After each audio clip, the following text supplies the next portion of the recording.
സ്മൃതി, ഇപ്പോൾ നമ്മൾ അറിഞ്ഞത് വാജിവാഹനത്തിൻ്റെയും പിന്നെ കൊടിമരത്തിൻ്റെ പേരിൽ നടന്ന പിരിവ്, അഷറീഫ് പാലകർ എവിടെ എന്ന ചോദ്യം. പക്ഷേ ഇനി 18-ാം പടി അടക്കം സ്വർണ്ണം പൂശിയതുമായി ബന്ധപ്പെട്ട വിവരങ്ങൾ ഇനി വരാൻ പോകുന്നു. 98 മുതലുള്ള കഥയാണ് വരാൻ പോകുന്നതെന്നാണ് അറിയാൻ കഴിയുന്നത്. അങ്ങനെയാണെങ്കിൽ കൊടിയ കുംഭകോണത്തിൻ്റെ വാർത്തകളാണോ ഇത്? കൊടിയ കുംഭകോണം തന്നെയാണ്. ഇതിൽ രാഷ്ട്രീയത്തിനപ്പുറമുള്ള സാമ്പത്തിക ഇടപാടിലെ ബന്ധമാണ്. ആ ബന്ധത്തിൽ ഇടത് വലത് എന്നൊന്നുമില്ല. ആ തരത്തിൽ ആ സഖ്യം എപ്പോൾ മുതൽ പ്രവർത്തിച്ചു തുടങ്ങി എന്നുള്ളതാണ് അറിയേണ്ടത്. അതിലേക്കാണ് എത്തേണ്ടത്. ഇപ്പോൾ കൊടിമരവുമായി ബന്ധപ്പെട്ട് നമുക്കിപ്പോൾ പുറത്തു വന്ന വാർത്തകളിലും ഈ വാജി വാഹനവുമായി ബന്ധപ്പെട്ട് വന്ന വാർത്തകളിലും ഒക്കെ തന്നെയും ഇത് കൊടിമരം മാറ്റാനുള്ള ആവശ്യം മുന്നോട്ട് വെച്ച് അത് കോടതിയിലേക്ക് പോകുന്നുണ്ട്. കോടതിയുടെ അനുമതിയോടുകൂടിയാണ് കൊടിമരം മാറ്റുന്നത്. അപ്പോൾ കോടതിയെയും തെറ്റിദ്ധരിപ്പിക്കുകയാണ്.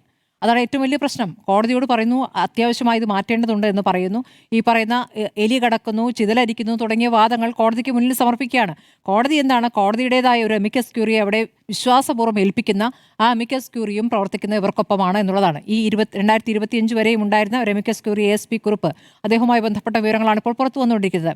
ഈ വാജി വാഹനം കൈമാറുമ്പോൾ തന്ത്രി പറയുന്നു അത് തന്ത്രിക്ക് അവകാശപ്പെട്ടതാണെന്ന്. എനിക്ക് എന്നല്ല, തന്ത്രിക്ക് അവകാശപ്പെട്ടതാണെന്ന് സ്വയം പറയുകയാണ്.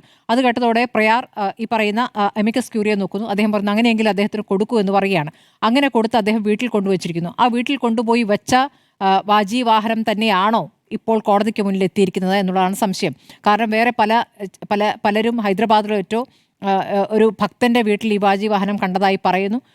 അത് അതേപോലെ ഉണ്ടാക്കിയ വേറൊരു വാജി വാഹനമാണോ എന്നറിയില്ല. യഥാർത്ഥ വാജി വാഹനം വിറ്റതാണോ എന്നറിയില്ല. അതിലേക്കൊക്കെ ഇപ്പോൾ ഈ പറയുന്ന പോലെ ഈ 2019 മുതലുള്ളതാണല്ലോ ഇപ്പോൾ പരിശോധിച്ചുകൊണ്ടിരിക്കുന്നത്. SIT അന്വേഷിക്കുന്നത്. SIT അന്വേഷിക്കുമ്പോൾ ഇപ്പോൾ തന്ത്രിയുമായി ബന്ധപ്പെട്ട കൂടുതൽ വിവരങ്ങൾ പുറത്തു വരികയാണ്. തന്ത്രിയുമായി ബന്ധപ്പെട്ട കൂടുതൽ വിവരങ്ങൾ പുറത്തു വരുമ്പോൾ അത് ഈ പറയുന്ന 2019 മുന്നിലേക്ക് അതിൻ്റെയും പഴയ കാലത്തിലേക്ക് പോകേണ്ടി വരും. അങ്ങനെ പോകേണ്ടി വരുമ്പോൾ ആരൊക്കെ കുടുങ്ങുമെന്നുള്ളതാണ്. പോറ്റി എന്ന ആൾ ചെയ്ത കാര്യങ്ങൾ നമ്മുടെ മുന്നിൽ നിൽക്കുകയാണ്. ഇപ്പോൾ ഈ പറയുന്ന പത്മകുമാറും ഈ പറയുന്ന പ്രയാറിൻ്റെ കാലവും തമ്മിൽ, ഈ അജയ് തരൻ്റെ കാലവും തമ്മിൽ എന്തെങ്കിലും താരതമ്യമുണ്ടോ എന്ന് ചോദിച്ചാൽ കൂടുതൽ ഗുരുതരമായ കാര്യങ്ങൾ ഇപ്പോൾ കണ്ടെത്തിയിരിക്കുന്നത് പത്മകുമാറിൻ്റെ കാര്യത്താണ്. കാരണം പത്മകുമാർ എഴുതി മാറ്റിയ കാര്യങ്ങളടക്കം നമ്മുടെ മുന്നിലുണ്ട്. ചെമ്പുപാളി എന്നുള്ള മാറ്റി എഴുതിയതടക്കമുള്ള കാര്യങ്ങളുണ്ട്. മറ്റേത് ആ രൂപത്തിൽ രേഖാമൂലം ഇല്ലെങ്കിലും എങ്ങനെയാണ് അതിന് കൂട്ടുനിന്നത്? ഇപ്പോൾ ഇന്ന് പോലും അജയ് തറയിൽ സംസാരിക്കുന്നത് അല്ല, രേഖയില്ലാതെ പറയുന്നത്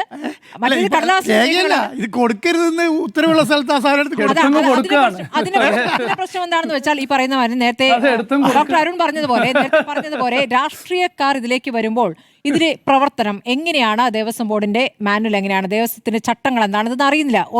ഓരോ ഭരണകാലത്തും അവർക്ക് പറ്റിയ ആൾക്കാരെ അവിടെ കൊണ്ടുപോകുന്നു. അവർക്ക് പറഞ്ഞ പഴയ ഉത്തരവുകൾ അറിയില്ല. ഇപ്പോൾ പത്മകുമാറും പല കാര്യങ്ങളും തനിക്കറിയില്ല എന്നാണ് പറഞ്ഞിട്ടില്ല. വാസുവും തനിക്കറിയില്ല എന്ന് പറഞ്ഞു. ഇവരൊക്കെ അറിയാത്ത ആൾക്കാരെ എന്തിനാണ് ഇത് ഏൽപ്പിക്കുന്നത് എന്നുള്ളതാണ് പ്രശ്നം. ഇത് 2012 ഉറപ്പായിട്ടും ഇയാൾക്ക് അറിയില്ലായിരിക്കാം. ഭയങ്കര ഭക്തിയോടെയാണ് തന്ത്രിയെ, ഇപ്പോഴും ജയിലിൽ കിടക്കുന്ന തന്ത്രിയെ ഭക്തിയോടെയാണ് അജയ് തറയിൽ ഇപ്പോഴും കാണുന്നത്. ഇന്നത്തെ പ്രതികരണത്തിലും തന്ത്രി കുറ്റം ചെയ്ത അദ്ദേഹം കരുതുന്നില്ല. അതായത് ഈ പറയുന്ന കുറേ ചട്ടങ്ങളൊക്കെ പറയുന്നത്, തടി എങ്ങനെയാണ് എൻ്റെ കാര്യം പറഞ്ഞല്ലോ, തടി ചിത കൂട്ടി നശിപ്പിക്കണം. അതായത് ഇങ്ങനെ എടുത്ത് മാറ്റുന്നത്, തടി ചിത കൂട്ടി നശിപ്പിക്കണം. ലോഹമാണെങ്കിൽ ഉരുക്കി, അത് ലോഹം ഉരുക്കിയതിനു ശേഷം ഈ പറയുന്ന തന്ത്രിക്ക് കൊടുക്കണം. ഉരുക്കിയിട്ടല്ല കൊടുത്തിട്ടുള്ളത്, വാജി അങ്ങനെ എടുത്ത് കൊടുക്കുകയാണ് ചെയ്തിരിക്കുന്നത്. വാജി വാഹനം ഇറക്കേണ്ടത് ഈ വിശ്വാസപരമായിട്ടാണെങ്കിൽ തന്ത്രി തന്നെയാണ് അത് പിടിച്ചിറക്കേണ്ടത്. പക്ഷെ അദ്ദേഹം അതല്ല ചെയ്ത് പണിക്കാരെ കൊണ്ട് ഇറക്കുകയാണ് ചെയ്തത്. എന്നിട്ട് അദ്ദേഹം വീട്ടിൽ കൊണ്ടുവയ്ക്കുകയാണോ കൊണ്ടുപോവുകയാണോ ഒന്നും അറിയില്ല. അപ്പോൾ എന്താണ് ഈ ദേവപ്രശ്നം എന്ന് പറയുന്നത്? ദേവപ്രശ്നം എന്ന് പറയുന്നത് ഭക്തർ വിശ്വാസത്തോടു കൂടി, ഇതുകൊണ്ടാണ് ഈ ഭക്തരെ പറ്റിക്കലാണല്ലോ. ദേവപ്രശ്നം എന്ന് പറഞ്ഞാൽ ആളുകൾ ദേവപ്രശ്നത്തിൽ കണ്ടു കഴിഞ്ഞാൽ പിന്നെ അപ്പുറത്ത് മാറ്റമില്ല, അതിനനുസരിച്ചേ ചെയ്യാൻ പറ്റൂ. ദേവപ്രശ്നം കളവായിരുന്നു എന്നാണ് തെളിയുന്നത്. അപ്പോൾ ഒരു ദേവപ്രശ്നമാണോ? പല ദേവപ്രശ്നങ്ങളും ഉണ്ടായിട്ടുണ്ടോ? ദേവപ്രശ്നം എന്ന് പറയുന്നത് മുഴുവനായിട്ട് കളവാണോ? എന്തൊക്കെ സംശയിക്കാവുന്നേ. ഭക്തരെ ഏത് വിധത്തിലാണ് പറ്റിച്ചിരിക്കുന്നത്? ഭക്തരെ വഞ്ചിക്കുകയാണ് ചെയ്തിരിക്കുന്നത് ഈ കൂട്ടർ.